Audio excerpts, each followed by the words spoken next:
أعوذ بالله من الشيطان الرجيم إن الله يأمركم أن تؤدوا الأمانات إلى أهلها صدق الله العظيم واجعله لنا هجتين يا رب العالمين.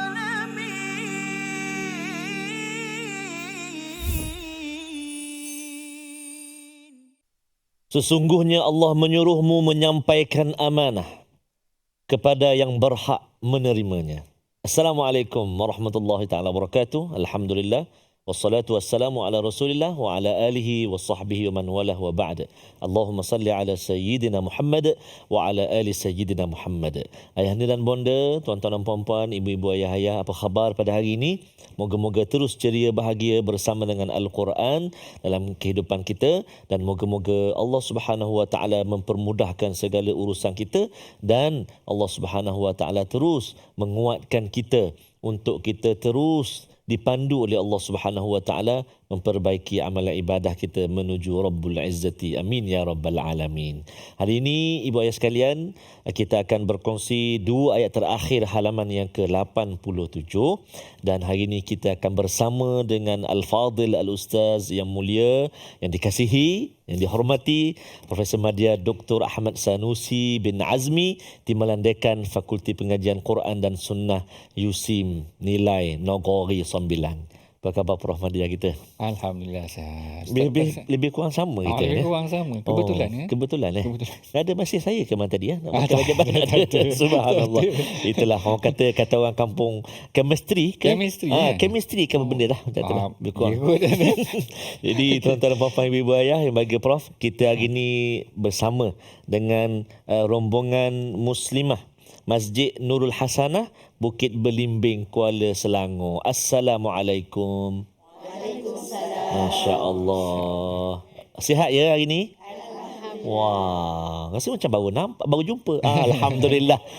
Baru jumpa inilah dalam program kita lah. Subhanallah, terima kasih kerana sudi berkunjung ke My Quran Time. Tak lupa kepada sahabat-sahabat kita daripada Istiqamah yang terus bersama memeriahkan majlis ilmu di studio My Quran Time ini. Alhamdulillah. Jadi hari ini insya-Allah, apakah kupasan tentang halaman yang ke-87 di akhir? Kita akan bersama dengan yang bahagia Profesor Madya Doktor untuk kupasan berikutnya. Dipersilakan Prof Madya. Baik, terima kasih Ustaz Tarmizi yang sentiasa ceria. Boleh subhanallah. Sentiasa ceria. Alhamdulillahirabbil alamin, wassalatu wassalamu ala asyrafil anbiya'i wal mursalin sayyidina Muhammadin wa ala alihi wa ashabihi ajma'in, amma ba'd. Apa khabar ibu ayah, tuan-puan, hadirin hadirat yang berada di rumah mahupun berada di mana sahaja. Mudah-mudahan kita berada di dalam rahmat Allah Subhanahu wa taala.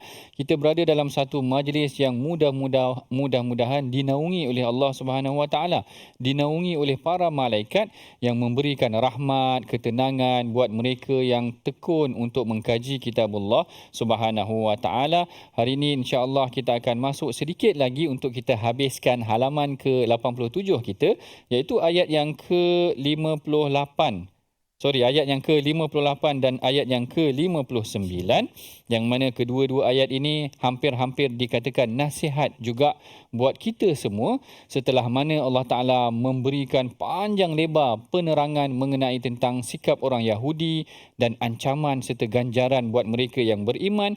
Hujungnya Allah Ta'ala datangkan satu topik yang baharu juga untuk kita sama-sama pelajari dan sama-sama kita mempraktikkan setelah kita belajar dua ayat ini, ayat yang sangat penting, yang mana mari sama-sama kita saksikan dahulu sinopsis pengajian kita pada hari ini untuk ayat yang ke-58 dan ayat yang ke-59. Iaitu dalam ayat yang ke-58, Allah Ta'ala membicarakan mengenai tentang kewajipan memelihara amanah dan penetapan keadilan.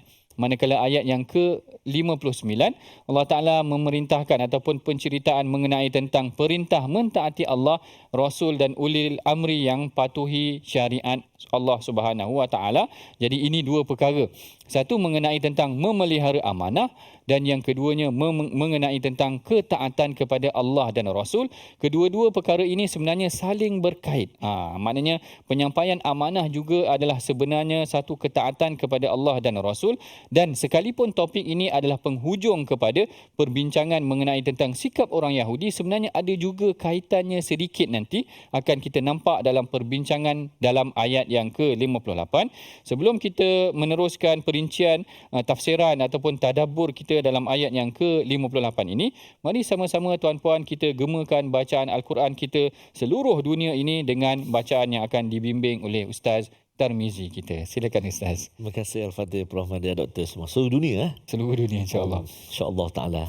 InsyaAllah ta'ala baik. Tapi memang ada sahabat-sahabat kita di luar negara Betul. yang sedang ikuti kita.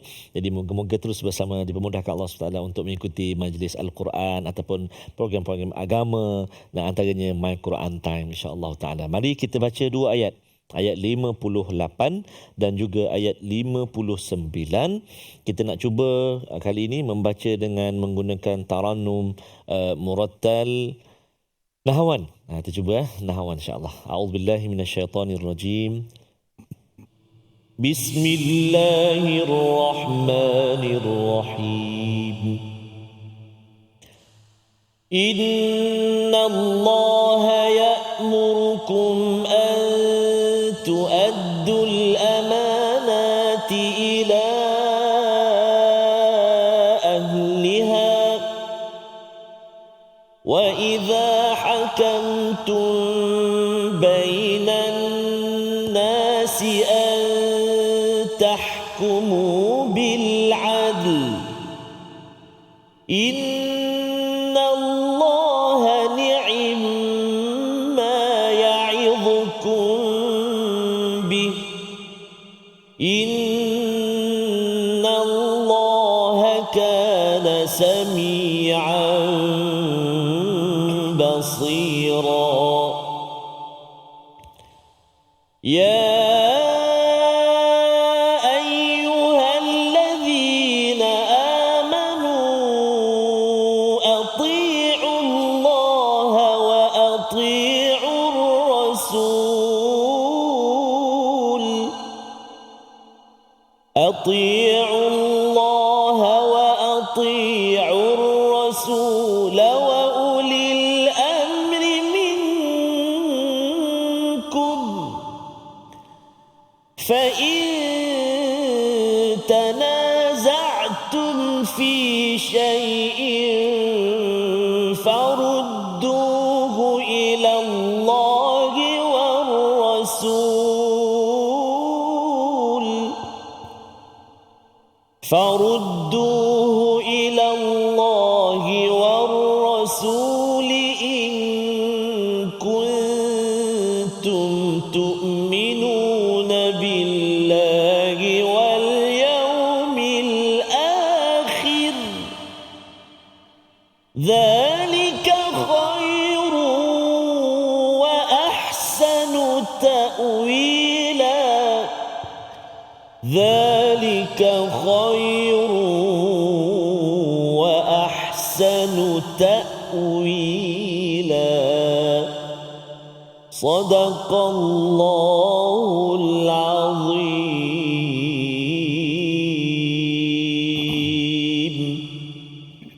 Sadaqallahul Azim. Dalam ayat yang ke-58 Allah Ta'ala berfirman, sesungguhnya Allah menyuruhmu menyampaikan amanah kepada yang berhak menerimanya, dan apabila kamu menetapkan hukum di antara manusia, hendaklah kamu menetapkannya dengan adil. Sesungguhnya Allah sebaik-baik memberi pengajaran kepadamu. Sesungguhnya Allah Maha mendengar lagi Maha melihat. Ayat yang ke-58 ini adalah satu kesinambungan. Yang ini yang Syekh Tantawi sebutkan mengenai tentang setelah Allah Ta'ala cerita tentang perihal sifat orang Yahudi dan sebagainya, tiba-tiba Allah Ta'ala minta kita supaya bersikap amanah dan adil.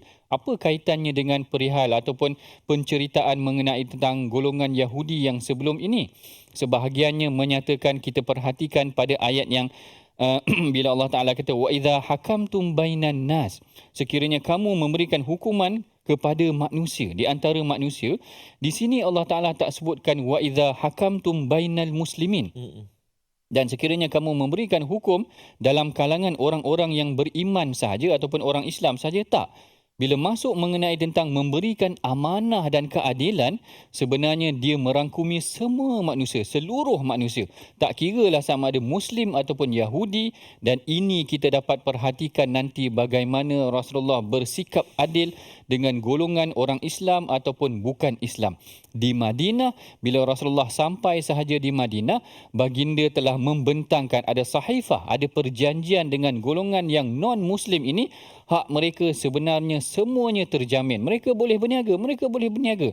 Mereka boleh jana keuntungan, mereka jana keuntungan. Mereka kaya raya, mereka dapat tanah dan sebagainya. Bahkan kalau dia orang tak nak kurangkan hutang pun ada kes kan yang Rasulullah SAW sebenarnya mempunyai hutang dengan golongan Yahudi. Bila sahabat datang untuk kata akhif ataupun ringankan hutang ini wahai Yahudi, lalu Yahudi itu kata tak nak, lalu Rasulullah kata biarkan dia. Kerana itu adalah hak mereka. Mereka dah bagi kita hutang, mereka berhak untuk meminta semula sama ada diringankan, dikurangkan pun ataupun tidak dikurangkan. Kedua-duanya kita kena memberikan hak kepada mereka. Jadi perkaitannya dengan perincian sebelum ini, kalau sebelum ni banyak diceritakan mengenai tentang sifat golongan Yahudi, Allah Ta'ala cerita amanah dan keadilan mesti diberikan kepada seluruh manusia, tak mesti dengan Muslim sahaja, termasuklah golongan Yahudi itu sendiri. Ini adalah muqaddimah, perincian umum mengenai tentang ayat ke-58. Kita berehat dahulu seketika. My Quran Time, Quran, Salat, Infak. واجعله لنا هجتين يا رب العالمين.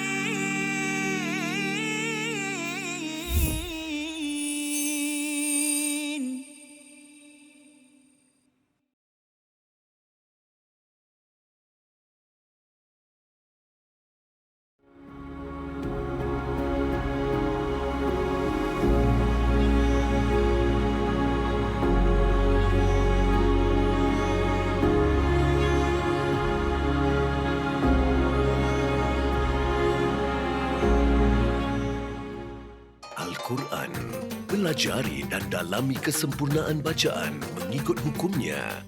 Fahami dan hayati maksudnya. Amalkan dan jadikannya sebagai panduan kehidupan. Bukan hanya kita belajar tadabbur, bahkan kita akan belajar tajwid secara mendalam dan ada segmen hafazan. Saksikan episod baharu My Quran Time 2.0 setiap hari 12.30 hari di TV9 juga di saluran Astro 149. جاهنا وارزقنا تلاوته.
واجعله لنا هجتين يا رب العالمين.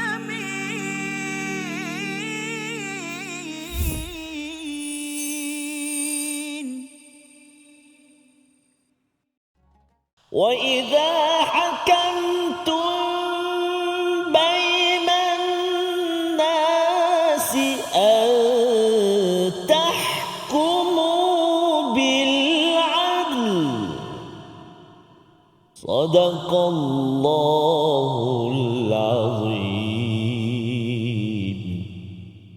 Sadaqallahul Azim. Alhamdulillah kita bertemu lagi dalam rancangan My Quran Time, Quran, Salat dan Infak.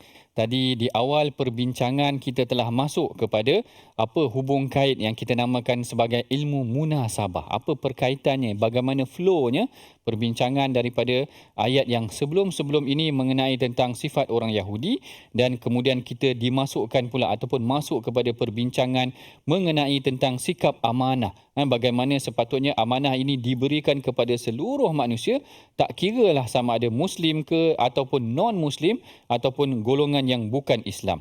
Dalam penceritaan mengenai tentang ayat yang ke-58 ini sebenarnya sebahagian mufassir meletakkan dianya ada asbabun nuzul, ada punca turunnya ayat tersebut. Sebahagian mufassir tidak meletakkan punca turunnya ayat ini. Yang mana di dalam perkara ini Al-Imam Ibn Kathir, Syekh Tantawi, dia meletakkan kata-kata pandangan daripada Al-Imam Ibn Kathir yang mana dia kata zakara kathirun minal mufassirin anna hadhil ayah nuzilat fi sya'ni Uthman bin Talha. Al-Imam Ibn Kathir menukilkan, dia kata sebenarnya sebahagian mufassir meletakkan ayat ke-58 ini berkaitan dengan peristiwa yang berlaku ke atas Uthman bin Talha. Siapakah dia Uthman bin Talha ini? Beliau adalah pemegang kunci Kaabah. Pemegang kunci Kaabah ini adalah bila mana Rasulullah SAW berjaya membuka kota Makkah, yang mana setelah selesai masuknya kota Makkah ini dalam keadaan yang aman dan sebagainya, lalu Rasulullah SAW panggil Uthman bin Talha. Uthman bin Talha ketika itu masih lagi kafir. Lalu Rasulullah kata, mana Uthman bin Talha? Berikan kepada aku kunci Kaabah. Lalu diberikan kunci Kaabah. Lalu Rasulullah SAW masuk ke dalam Kaabah. Dikatakan di dalam Kaabah itu ada berhala dan sebagainya. Lalu dibersihkan Kaabah daripada segala berhala-berhala tersebut. Dan kemudian Rasulullah berdiri di atas pintu Kaabah setelah menunaikan, bahagiannya menyatakan setelah menunaikan solat 2 rakaat. Lalu Rasulullah SAW berdiri di pintu Kaabah, lalu dia kata kepada para sahabat yang semuanya berada di bawah pemerintahan Islam telah selepas daripada ini. Lalu tiba-tiba diorang ingatkan, ya Rasulullah, nak ambil kunci Kaabah tersebut. Tetapi tiba-tiba Rasulullah tanya, mana Uthman bin Talha bin Abi Talha daripada Bani Syaibah? Daripada Bani Syaibah. Lalu datanglah Uthman bin Talha. Lalu Rasulullah kata, Rasulullah pulangkan semula kunci ini. Rasulullah kata tidak akan ada orang yang ambil kunci ini daripada Bani Syaibah, melainkan orang itu adalah orang yang zalim. Tengok di sini, Rasulullah sekalipun dah masuk ke kawasan Kaabah, dah buka kota Makkah, tetapi bila mana ada hak pengurusan yang perlu diserahkan kepada orangnya, maka Rasulullah serahkan urusan tersebut kepada orangnya. Walaupun sebenarnya boleh, kalau ikutkan mungkin ada sahabat kata, kenapa tak diberikan kepada Bani Hashim? Maknanya kita Bani Hashim, Rasulullah Bani Hashim, baik dapat kat kita kan, selalu macam tu kan. Kalau kita dapat kuasa, kita pun nak serah semua dekat kita. Dapat katakan macam tu, tetapi tidak. Rasulullah menyerahkan hak kepimpinan tersebut. Yang menguruskan pintu Kaabah ataupun kunci pintu Kaabah itu masih lagi sehingga hari ini berada di keluarga Uthman bin Talha yang mana daripada Bani Syaibah. Yang mana kalau kita tengok pun Al-Imam Ibn Kathir ketika dia menulis tafsir dia dalam kurun yang terkemudian, mana mungkin kurun ke-8, kurun ke-9 macam tu, yang mana beliau sendiri menyatakan pada zaman dia kunci tersebut masih lagi dipegang oleh Bani Syaibah, sehingga hari ini kita dah kurun ke-15 daripada kurun Hijrah, masih lagi kunci itu dipegang oleh keluarga Bani Syaibah ini sehingga hari ini. Macam mana yang Rasulullah ungkapkan, begitulah keadilan yang ditunjukkan oleh Rasulullah SAW dalam memberikan amanah. Innallaha ya'murukum an tu'addul amanati ila ahliha. Allah Ta'ala memerintahkan kita agar menunaikan amanah itu kepada ahli yang berhak menerimanya. Nah, apa yang dimaksudkan dengan wa ma'na ada'u ila ahliha? Apa yang dimaksudkan dengan menyampaikan hak itu kepada ahlinya, iaitu tausiluha ila ashabiha kama hiya min ghairi bakhsin, iaitu dia menyampaikan hak-hak tersebut tanpa ada sedikit pun kekurangan. Dan mengenai tentang amanah, ayat-ayat tentang amanah di dalam Al-Quran sebenarnya sangat banyak. Kalau kita nak cerita, cukup satu hari cerita tentang amanah pun sebenarnya sangat banyak. Contoh yang paling banyak ditunjukkan sendiri oleh Nabi SAW ketika beliau memerintah di Madinah itu sendiri, bahkan ketika berada di Mekah. Ketika dia berada di Mekah, kisah yang kita semua tahu, hak-hak wadi'ah, harta-harta simpanan yang diberikan Quraisy diberikan kepada Rasulullah. Orang tak percaya kepada Muhammad, tapi bab memberikan hak penjagaan sesuatu diberikan kepada Rasulullah kerana dia adalah seorang amanah. Hak untuk meletakkan batu Hajarul Aswad diberikan kepada Rasulullah. Bahkan dalam sebuah hadis yang panjang riwayat Bukhari yang mana bila Abu Sufyan didatangkan kepada Herakl ataupun Hercules, iaitu pembesar Rom tu tadi, yang ditanya, siapakah di kalangan kamu yang ansabu nasaban min rajulin, siapakah dalam kalangan kamu yang paling dekat nasabnya dengan seorang lelaki yang mendakwa dia adalah Rasul? Lalu Abu Sufyan kata, aku yang paling dekat, aku daripada Quraisy juga. Lalu dia tanya kepada Abu Sufyan, bagaimanakah orang ini? Fahal kuntum tattahimunahu bil kadzib, apakah kamu ini merasakan dia ni adalah seorang pendusta? Lalu Abu Sufyan kata, dia tak pernah, dia bukan seorang pendusta, seorang yang sangat amanah. Abu Jahal pun, kalau dia ditanya oleh anak saudara dia mengenai tentang kenapa kita lawan Muhammad ini, apakah kita nak rasakan dia ni adalah sebagai seorang yang penipu, kenapa kita kata kita kena lawan dia? Lalu Abu Jahal sendiri kata, dia kata, ma jarabna alaihil kadzib, aku pun tak pernah tengok dia menipu. Maknanya musuh dia sendiri tahu yang dia ni adalah seorang yang amanah, seorang yang meletakkan hak kepada seseorang. Yang ini yang ditekankan di dalam ayat ini dan ditunjukkan sendiri oleh Rasulullah SAW. Dan kita masuk balik kepada tu'addul amanati ila ahliha, sampaikan amanah kepada ahlinya. Kenapa, macam mana kita nak faham sampaikan amanah kepada ahlinya? Maknanya setiap orang ni sebenarnya ada amanah kepada orang yang lain yang tertentu. Yang ini kita boleh faham bila mana kita baca ada sebuah hadis, Rasul kata, inna min a'zamil amanati fi yaumil qiyamah, antara sebesar-besar amanah pada hari kiamat indallah, pada hari kiamat di sisi Allah adalah ar-rajulu yufdil mar'atu, iaitu seorang lelaki yang bersama dengan isteri dia, thumma yanshurha, kemudian isteri dia pun bersama dengan dia, tiba-tiba dia bagi cerita apa yang berlaku dengan isteri dia pada malam tadi. Kalau dia tidur dengan isteri dia, tiba-tiba dia bagi tahu apa yang berlaku antara isteri dia dengan dia pada malam tadi pada orang lain. Ini adalah Rasul kata orang yang paling tidak amanah. Orang yang paling tidak amanah adalah menceritakan rahsia rumah tangga dia sendiri. Hari ini tuan-puan, Allahu Akbar, semua benda dalam kain semua nak cerita. Bukan dalam kain, masuk dalam kain. Salah faham maknanya. Semua benda dalam rumah tangga nak cerita dalam Facebook. Benda yang tak boleh cerita. Allah Ta'ala, Rasulullah kata benda yang inna a'zamil amanah, perkara yang paling besar amanah adalah amanah terhadap ahli keluarga sendiri. Dengan ahli keluarga ada amanah, dengan anak ada amanah. Dengan anak, ingat tak kita kisah Nu'man bin Bashir? Nu'man bin Bashir ni, ayah dia Bashir bagi hadiah kepada dia aja. Lalu anak isteri dia, iaitu adik kepada Abdullah bin Rawahah, dia kata, aku tak tenang. Kalau hadiah ni kita bagi kepada anak seorang saja, macam ada favoritism. Macam kalaulah Ustaz Tirmizi ni paling tokoh yang paling popular tadi, kita bagi dia aja. Ini macam tak adil lah, tak amanah macam tu. Jadi tak boleh. Nu'man bin Bashir, dia cerita yang mak dia sendiri mengadu kepada Rasulullah. Dia kata Bashir telah memberikan Nu'man sahaja hadiah ni, tak berikan kepada anak-anak yang lain. Lalu Rasulullah tanya kepada Bashir, apakah engkau buat hanya pada anak yang ini saja ataupun bagi juga pada yang lain? Lalu Bashir kata, tak, aku bagi pada Nu'man. Mungkin ada sikap suka pada Nu'man ni tadi.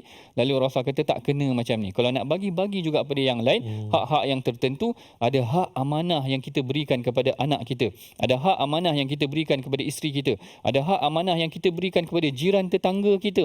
Jiran sekarang ni lagi macam-macam isu. Macam-macam hak. Sepatutnya tak mengganggu hak jiran, ganggu hak jiran. Elok-elok kereta tu memang tempat dia, kita parking tempat dia, double parking lagi, triple parking lagi.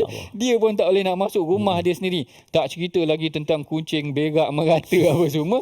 Hak jiran ni kena jaga. Jangan sampai dia sakit hati dengan kita. Kucing kita ni macam tandas tu, rumah dia pula ada. Rumah jiran kita pula jadi tandas dia. Jadi tak boleh. Hak-hak jiran kena jaga. Setiap orang ada amanahnya.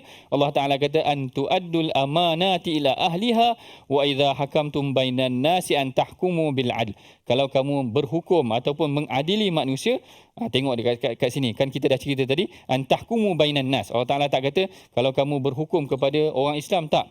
Berhukum kepada seluruh manusia ini mesti hukum dengan adil.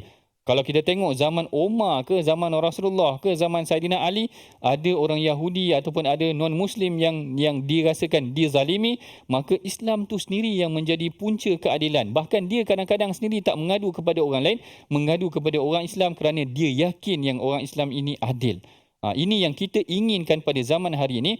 Orang melihat orang Islam ni adalah orang yang amanah, bukan orang yang pecah amanah.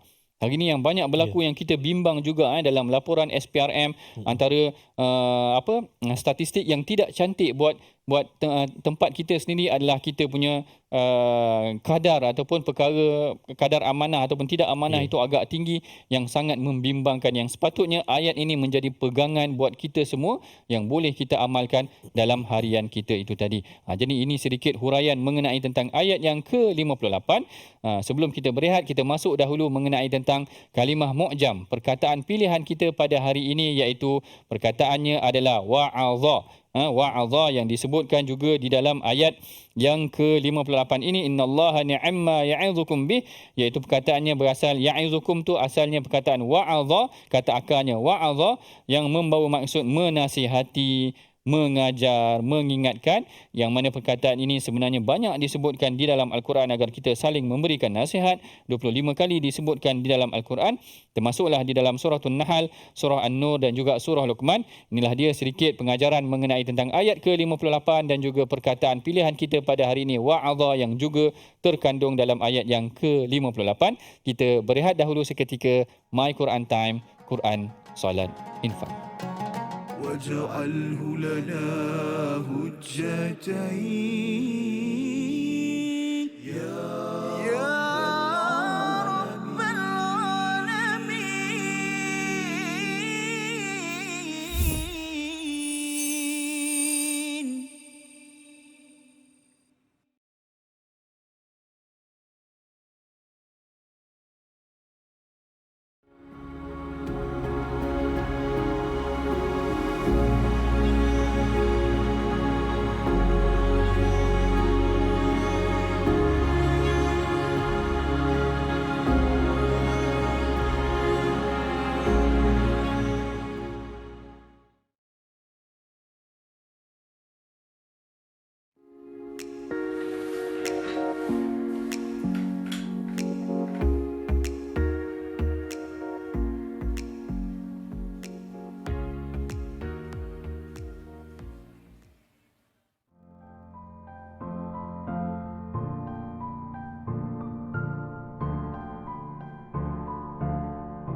جاهنا وارزقنا تلاوته.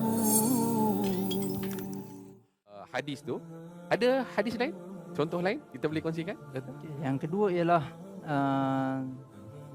mentaliti sebahagian masyarakat kita yang percaya bahawa pada malam 27 Ramadan, malam 27 likur, roh akan kembali, ataupun di bulan Ramadan roh-roh yang telah meninggal dunia kembali ke rumah untuk melihat zuriat mereka, anak cucu mereka.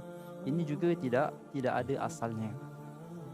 Kadang-kadang sebahagian masyarakat menyediakan pelita untuk, bila tanya kenapa, kalaulah untuk sekadar menerangkan jalan, okeylah.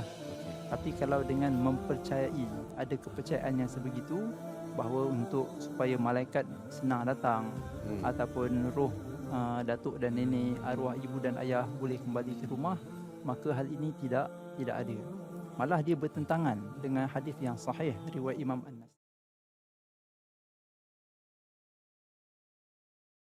واجعله لنا هجتين يا رب العالمين.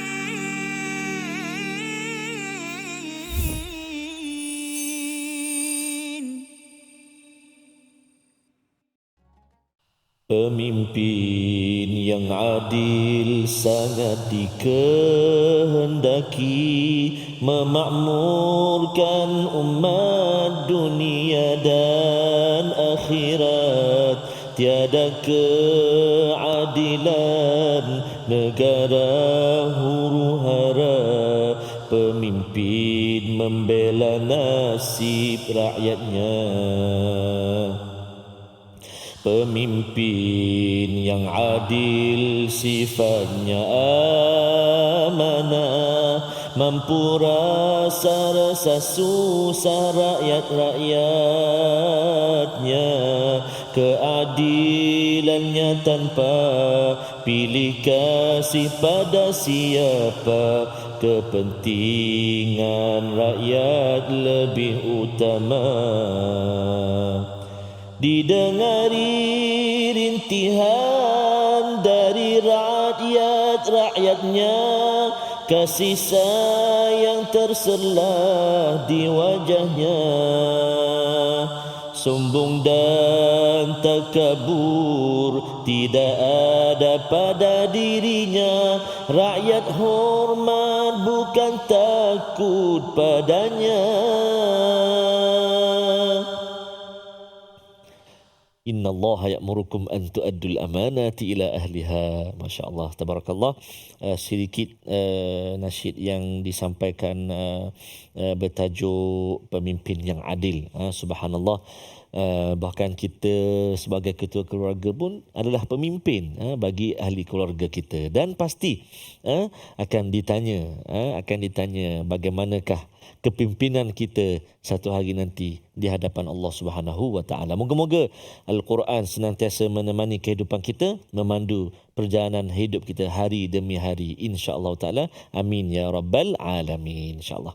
Jadi kita nak singgah seketika, tuan-tuan dan puan-puan, ibu-ibu, ayah-ayah, sahabat Al-Quran semua, dalam ulang kaji tajwid kita, dan fokus kita dalam ayat yang ke-58. Kita nak menjelaskan hukum-hukum tajwid dan juga sebutan-sebutan pada kalimah-kalimah yang berikut. Antaranya yang pertama, a'udzubillahi minasyaitonirrajim.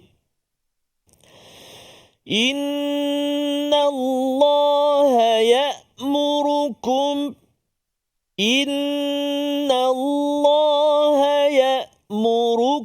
Cuba 1, 2, 3.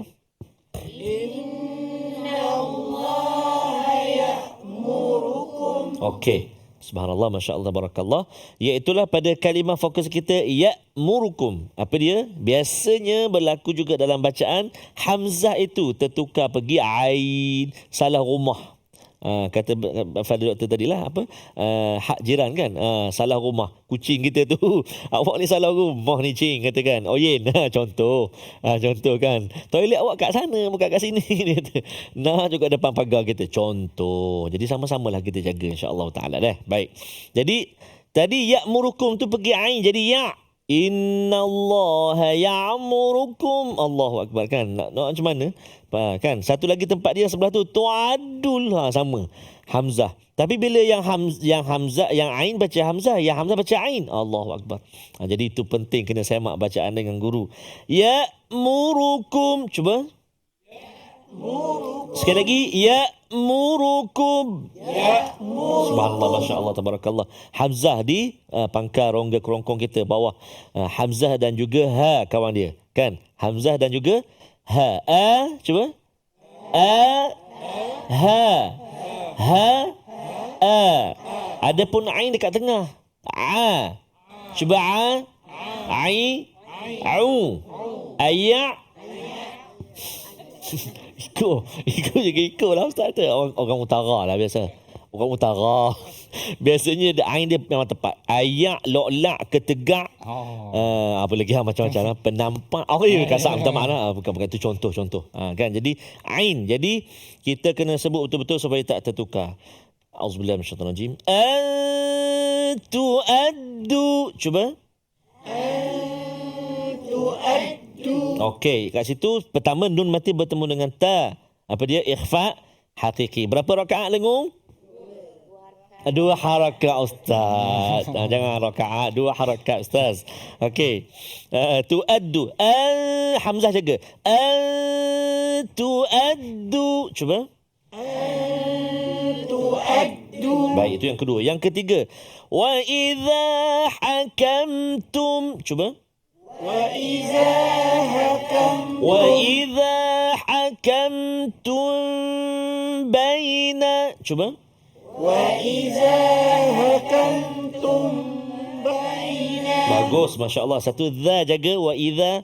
Yang kedua ha pedas, Wa idza ha, tengah rongga kerongkong kita ha dengan ain, ha a.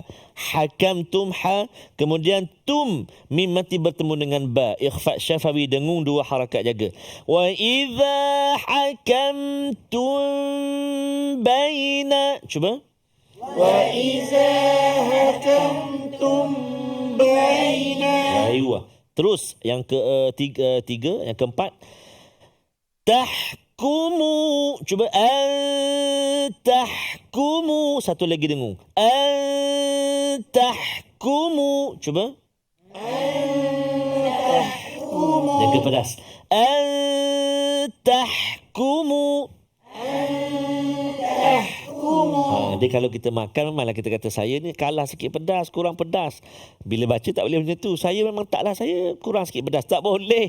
Kena bagi hak dia tu. Hak tu. Jangan saya kurang, tak boleh. Tu makan tak apa. Tahkumu. Yang ni kita nak latih pula selepas tu. Huruf lam tu. Huruf dal, huruf lam yang kita wakaf dekat dia. Bil adl.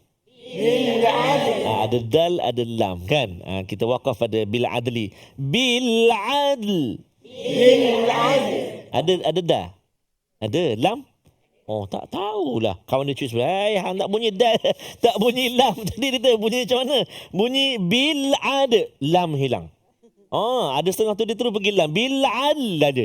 Lam dal pula hilang. Qalqalah ada. Bil adl. Cuba. Dia cuba 3-4 kali tak jadi. Tak apa, latihan dia kita latih, kita hidupkan baris dia. Bil adli. Bil adli. Bil adli. Bil adli. Bil adli. Bil adli. Bil adli. Bil adli. Yang kelima tu kita tahan li tu. Bil adl. Tu dia. Dia pun balik semayang jadi imam. Tahkumu bil adl. Tak jadi. Bil adli, bil adli. Jadi imam pula tu. Jangan cuba latih di luar solat. Ini contoh saja. Contoh. Baik. Seterusnya pada kalimah ya'izukum bih. Cuba. Ya'izukum bih. Jaga wa. Ya'izukum bih. Ya'izukum bih. Subhanallah, bagus. Masya Allah, hujung lidah kita keluar sedikit. Dan dengung pada kumbi sama ikhfa syafawi. Dan yang terakhir tanwin. Tanwin bagi dua di atas bertemu dengan ba. Apa dia hukum dia? Iqlab. Nun mati atau tanwin bertemu dengan ba, satu huruf saja, nama dia iqlab, dengung dua harakat. Sami'an basira. Sami'an basira. Subhanallah, Masya Allah, tabarakallah. Sami'an bagus. Dan basira berpindah huruf ba kepada sad. Jangan tebal bunyi ba. Basi jadi ba. Sebab terkesan, terpengaruh dengan sad. Jadi kita jaga betul-betul. Si. Jangan pula nak istifa atau tipis pada ba, sad buat terkesan. Basi. Itu mi goreng kita basi dah. Basira. Kita cuba hafal ayat 58. A'udzubillahi minasyaitonir rajim. Inna Allaha ya'murukum. 1, 2, 3. Inna Allaha ya'murukum. Inna Allaha ya'murukum. Cuba. Inna Allaha ya'murukum. Dia tak tengok lah kan. Tak tengok Quran. Ingatlah Ustaz 3. Cuba 1, 2, 3. Inna Allaha ya'murukum. Sikit lagi. Tu'addul amanati ila ahliha. 5 kalimah. 1, 2, 3. Tu'addul amanati ila ahliha. Tu'addul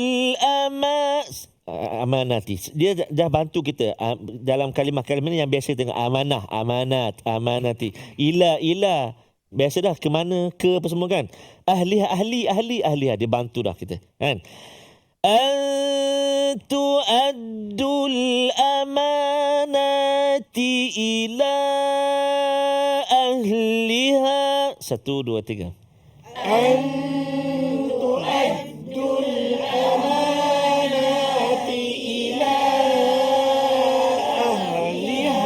Masya Allah, subhanallah, Masya Allah, tabarakallah.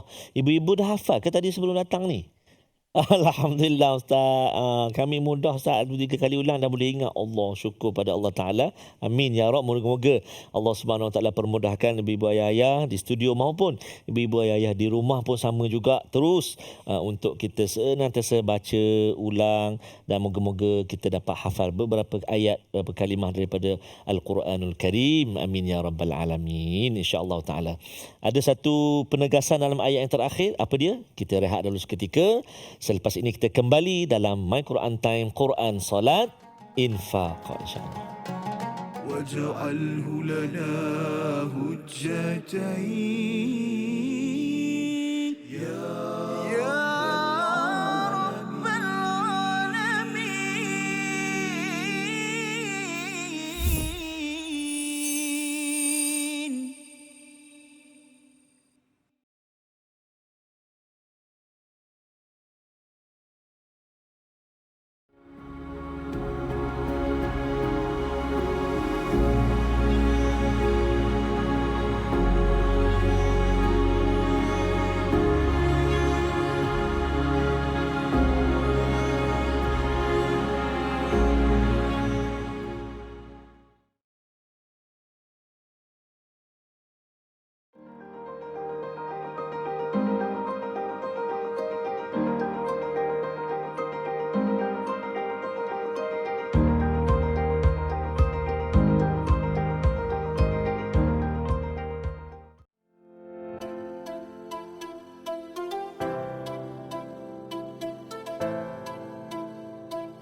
جاهنا وارزقنا تلاوته.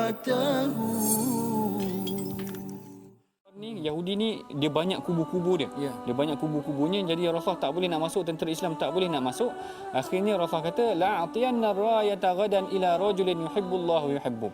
Rasulullah kata aku akan bagi bendera ni kepada seorang lelaki lelaki ni akan menembusi kubu Khaybar tadi, dan dia adalah seorang lelaki yang disayangi oleh Allah dan Rasulnya. Jadi semua sahabat tertanya-tanya siapa lelaki yang Rasulullah puji macam tu, disayangi Allah dan Rasulnya tadi. Kalau tak silap saya dalam riwayat, Umar pun datang dalam keadaan macam nak tinggikan diri dia ataupun menjengkit, kalau tak silap saya, tinggikan diri supaya Rasulullah nampak dia dulu. Rasulullah nampak dia dulu. Tetapi bila semua sahabat dah kumpul, Rasulullah kata Aina Ali, mana Sayyidina Ali, mana Ali? Lalu Rasulullah pun kalau tak silap saya ketika itu istaka bi'ainih, Sayyidina Ali tengah sakit mata, lalu Rasulullah hembuskan atau beludahkan pada matanya elok, dan Sayyidina Ali lah yang memegang bendera menuju ke arah tentera Khaybar ataupun ke arah kubu Khaybar, membuka kubu-kubu yang telah tertutup, maknanya susah tentera Islam nak. واجعله لنا هجتين يا رب العالمين.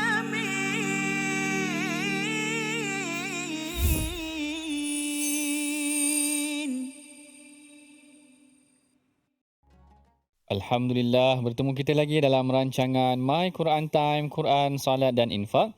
Kita baru sahaja selesai ulang kaji sesi bacaan tajwid kita, bacaan ulang kaji Al-Quran kita bersama dengan tokoh qari terkemuka antarabangsa kita ni, Ustaz Tirmizi kita. Masya-Allah, maknanya seronok pengajian dengan mengulang kaji dalam keadaan yang santai, di samping kita membetulkan bacaan kita seperti mana yang telah digariskan oleh Rasulullah sallallahu alaihi wasallam. Para sahabat mengambil bacaan daripada Rasulullah, kemudian para imam mengambil daripada para sahabat, kemudian diwariskan sehinggalah hari ini bacaannya tepat ataupun seperti mana yang telah diajarkan oleh Rasulullah sallallahu alaihi wasallam. Baik, dalam sesi ini kita akan meneruskan lagi kita punya tafsir ataupun tadabbur kita mengenai tentang ayat yang ke-59, Iaitu kalau tadi Allah Ta'ala perintahkan kita agar kita melaksanakan amanah dan memberikan amanah kepada orang yang berhak kepadanya, dan kita berhukum dan bersikap dengan adil kepada seluruh manusia. Kemudian Allah Ta'ala tutup dengan innallaha kana sami'an basira. Sebahagian ulama tafsir kata sebenarnya ayat yang penutup ini adalah ayat ancaman.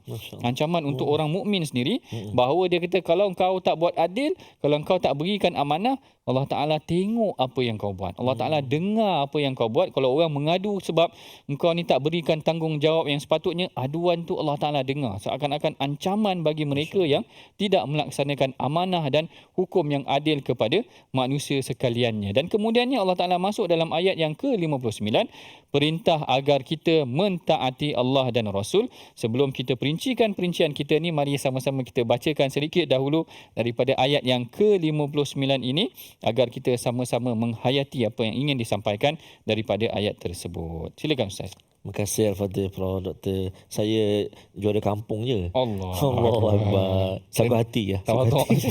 Sanggup hati. Baik, insya-Allah ibu ayah sekalian, mari baca bersama-sama dengan juara kampung. Bersama dengan saya lah. Ibu-ibu ayah semua juara semua. Juara Johan menunggu. Menunggu. Okay, baik. Kita baca ayat 59 dengan Taranum Murattal Sabah. Kita cuba Taranum Sabah, okey. A'udzubillahi minasyaitonirrajim. Ya ayyuhalladzina amanu atii'u Allah wa atii'ur rasul. Atii'u Allah wa atii'ur rasul wa ulil amri minkum. Fa in تنازعتم في شيء فردوه إلى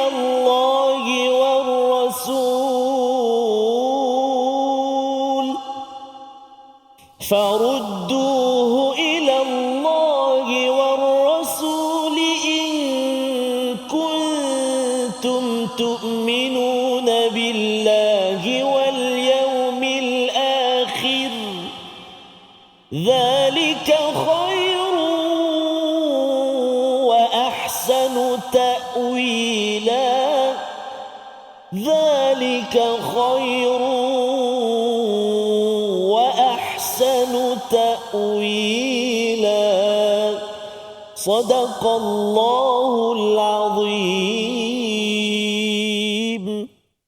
Sadaqallahul Azim. Ayat yang ke-59 Allah Ta'ala berfirman, wahai orang-orang yang beriman, taatilah Allah dan taatilah Rasul iaitu Muhammad dan ulil amri iaitu pemegang kekuasaan di antara kamu. Jadi ayat ini ayat yang penutup daripada perintah melakukan keadilan dan kemudian juga memberikan amanah kepada ahlinya. Ayat yang ke-59 ini menarik untuk kita perhatikan bagaimana pengulangan perkataan taatilah, ati'u itu hanya diulangi kepada dua perkara sahaja, iaitu ati' Allah, taatlah kamu kepada Allah, wa ati'ur rasul, taatlah kamu kepada Rasul. Tapi bila masuk kepada pemerintah tak disebutkan ati'u ulil amri minkum. Apa maksudnya di sini? Syekh Tantawi menyatakan ati'ullah adalah satu istiqlal, maknanya independen. Kalau Allah perintahkan sesuatu memang kena ikut apa yang diperintahkan oleh Allah. Bila masuk juga kepada Rasul, Rasul itu istiqlal, maknanya dia independen. Sekalipun arahannya tidak disebutkan di dalam Al-Quran, kena taat juga pada Rasul. Wa ma atakumur rasulu fakhudhuhu wa ma nahakum anhu fantahu. Maksudnya apa sahaja yang datang daripada Rasulullah, sekalipun tidak disebutkan di dalam Al-Quran yang Allah Taala sebutkan, kena patuh juga kepada perintah Rasul. Begitu juga kalau kita tengok Allah Taala kata wa ma yantiqu anil hawa in huwa illa wahyu yuha. Apa yang diungkapkan oleh Rasulullah itu adalah semuanya adalah wahyu, jadi dia independen juga, kena taat juga kepada Rasul sekalipun perintahnya tidak disebutkan di dalam Al-Quran. Tapi bila masuk sahaja pemerintah, tidak didatangkan dengan perkataan wa ati'u ulil amri minkum. Tak. Dia didatangkan terus sahaja wa ulil amri minkum. Ini menurut Syekh Tantawi dan sebahagian ulama tafsir juga menyebutkan bahawa ianya adalah bergantung. Dia bukan istiqlal, dia bukan independen. Pemimpin ini andai sekiranya dia taat kepada Allah dan taat kepada Rasul, barulah kita ikut. Ini yang digambarkan di sini. Dia katakan walau kana ma ya'muru bihi laisam. Kalaulah Rasulullah itu mengungkapkan sesuatu yang tidak ada nas dalam Quran, kena patuh juga. Tetapi kalau ulil amri minkum, kena tengok maknanya apa yang diungkapkan oleh dia. Selagi mana dia memerintahkan perkara yang tidak bercanggah kepada syariat, boleh kita patuh. Kalau dia memerintahkan kita bercanggah kepada perkara syariat, tidak boleh kita patuh. Kita pernah bincangkan perkara ini mengenai tentang arahan seorang suami yang minta agar isterinya menyambungkan rambut anaknya. Walaupun suami itu adalah ketua, ulil amri juga adalah bagi satu keluarga, ketua juga kepada isterinya, tetapi isterinya ragu-ragu. Kalau aku sambungkan, asalnya kisahnya seorang lelaki nak pinang seorang perempuan, iaitu anak dia tu ada masalah rambut. Suami dia kata, kau sambungkan sikitlah rambut dia supaya nampak cantik sikit. Isteri dia tak sedap, nampak macam menipu, lalu mengadu kepada Rasulullah. Rasulullah kata dalam urusan perkara yang bercanggah dengan syariat, tidak boleh kita patuh kepada pemerintah kuasa suami sekalipun dalam perkara, terutamanya dalam perkara yang berlanggar dengan syariat. Lalu isteri tersebut mengambil panduannya daripada Rasulullah sallallahu alaihi wasallam. Dan juga menarik juga untuk kita ambil pelajaran daripada perkataan wa ulil amri minkum. Syekh Tantawi meletakkan perkataan minkum, di antara kamu ini, membayangkan bahawa pemerintah ini hendaklah daripada kalangan kamu. Daripada kalangan kamu ni maksudnya adalah fi syu'unil muslimin, dalam urusan tentang umat Islam, pemimpin kena orang Islam. Yang ini kita kena faham supaya nanti kita bimbang lantikan dalam pemimpin yang bukan Islam menguruskan urusan-urusan orang Islam akan bercanggah dengan perintah yang telah diperintahkan oleh Allah dan Rasul, terutamanya dalam perihal hukum hakam. Kita tiba-tiba melantik orang yang bukan Muslim, kita bimbang dia tidak memahami maksud yang difahami ataupun yang sepatutnya daripada Allah dan Rasul. Dan kemudian Allah Ta'ala kata fa in tanaza'tum fi syai'in farudduhu ila Allah war Rasul. Tengok, kalau kamu bercanggah, pulangkan perkara percanggahan tersebut, rujuklah kepada Allah dan Rasul. Maknanya kalau bercanggah nanti, kalau dengan kepimpinan pun, kembali kepada hukumnya, kembali kepada hukum Allah dan Rasul juga untuk kita rujuk. Ini jarang berlaku pada hari ini. Kalau kita bertelagah, kita tak cek pun apa kata Rasulullah, apa kata Allah Subhanahu Wa Taala dalam perkara ni. Kadang-kadang jarang orang rujuk, hanya merujuk kepada pandangan masing-masing. Ini adalah satu tadabbur yang baik. Kalau ada perselisihan, cari solusinya, bantuannya, pandangannya, bimbingannya daripada Allah dan Rasul. In kuntum tu'minuna billah. Allah Taala kata kalau kau benar-benar beriman, sebenarnya rujuk kepada Al-Quran dengan hadis dulu. Sebab Rasulullah kata nanti pada akhir zaman akan datang masanya seorang lelaki yang dia kata apa yang ada dalam Quran saja aku ambil, apa yang tidak ada dalam Quran aku tak ambil. Ini bercanggah dengan perintah Allah dan Rasul itu sendiri. Dzalika khairun wa ahsanu ta'wila.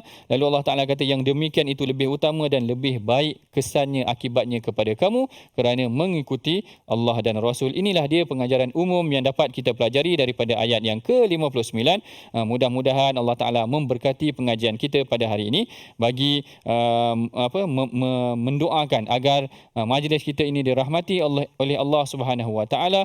Mari sama-sama kita tangguhkan pengajian kita dengan bacaan doa yang akan dibimbing oleh Ustaz Tarmizi kita. Silakan Ustaz. Oh baik, minta maaf sebelum tu. Saya minta maaf. Kita ada sesi resolusi pengajaran kita pada hari ini. Saya bacakan sedikit 3 pengajaran resolusi kita pada hari ini. Yang pertama, kita hendaklah pelihara amanah sebaiknya apabila diberikan kuasa, harta maupun agama.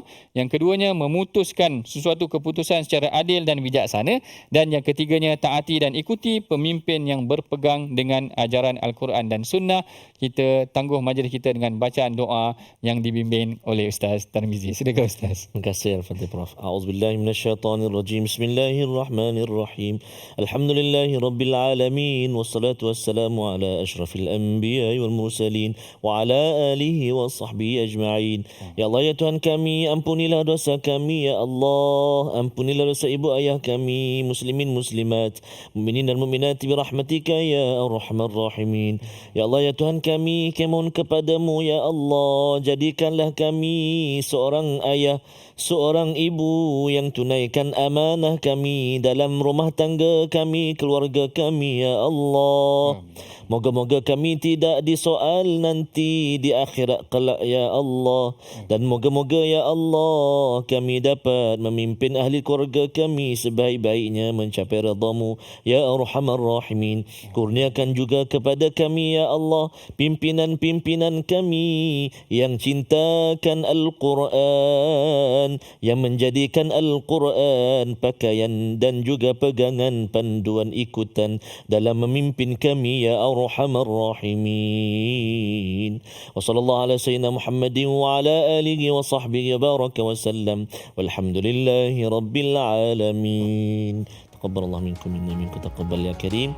Moga-moga Allah Subhanahu wa taala perkenan doa kita dan memberkati pengajian kita pada hari ini untuk kita meneruskan kehidupan kita penuh dengan keredaan dan keampunan Allah Subhanahu wa taala. Ayo saya menyebut semua sekali tuan-tuan dan puan-puan untuk kita aktifkan akaun infak, sedekah, wakaf jariah kita, dan salah satunya dengan kita sama-sama bergabung dalam tabung gerakan Al-Quran untuk kita menghidupkan atau melahirkan generasi Jilul Quran, generasi Al-Quran memimpin kita. Dan boleh ikuti ataupun boleh sumbang pada akaun yang tertera ataupun imbas kod yang disediakan. Moga-moga Allah Subhanahu wa taala senantiasa menghidupkan hati kita untuk terus infak pada jalan Allah Subhanahu wa taala. Terima kasih, jazakumullah khair jazak kepada Al-Fadil Prof Madya Doktor atas ilmu yang dikongsikan pada hari ini, dan insya-Allah kita akan berkongsi lagi, kita belajar lagi pada episod-episod berikutnya. Dan jangan lupa untuk terus bersama dengan My Quran Time, Quran, Salat, Infaq. Assalamualaikum warahmatullahi taala wabarakatuh. Apa lagi?